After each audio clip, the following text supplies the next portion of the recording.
Hello అండి, మీరు ఒకసారి చూడండి. డ్రిల్ ఇక్కత్ వీవ్స్ అండి.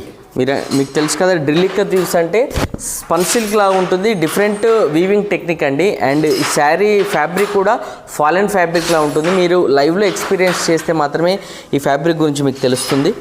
అండ్ ఈ శారీకి డిజైనర్ స్పెషల్ పటోలా పళ్ళు ఉంటుంది అండ్ ప్లెయిన్ బ్లౌజ్ వస్తుందండి. మీరు ఒకసారి చూడొచ్చు. ఆల్ ఓవర్ శారీ కనుక మీరు అబ్జర్వ్ చేస్తే ట్రెడిషనల్ పటోలా డిజైన్ అండి. మీరు ఒకసారి చూడొచ్చు. నవరత్న పటోలా అండ్ పటోలా డిజైన్ని మిక్స్ చేసి తీసుకున్న డిజైన్ అండి ఇదంతా కూడా. అండ్ మీకు ఒకసారి ఫ్యాబ్రిక్ టెక్స్చర్ కనుక అబ్జర్వ్ చేస్తే ఫాలిన్ క్లాత్ లాగా ఉంటుంది. ఇది చాలా మన థిక్గా ఉంటుందండి. ఫ్యాబ్రిక్ స్పన్ సిల్క్ లాగా ఉంటుంది. అండ్ ఇలాంటి ఫ్యాబ్రిక్స్ కూడా లైక్ చేసే వాళ్ళు చాలా ఉంటారు. ఇక్కత్లో ఇది one of the different weaving technique అని చెప్పొచ్చు. అండ్ ఈ డ్రిల్ ఇక్కత్ వీవ్స్లో కూడా మన దగ్గర కలెక్షన్ అవైలబుల్గా ఉంది. ఈ శారీ ప్రైస్ అండ్ డీటెయిల్స్ కావాలన్నా, ఇందులో అవైలబుల్ కలెక్షన్ కావాలన్నా కూడా స్క్రీన్ పైన మెన్షన్ చేసిన మా అంకం వీవర్స్ వాట్సాప్ నెంబర్కి మీరు మెసేజ్ చేయండి.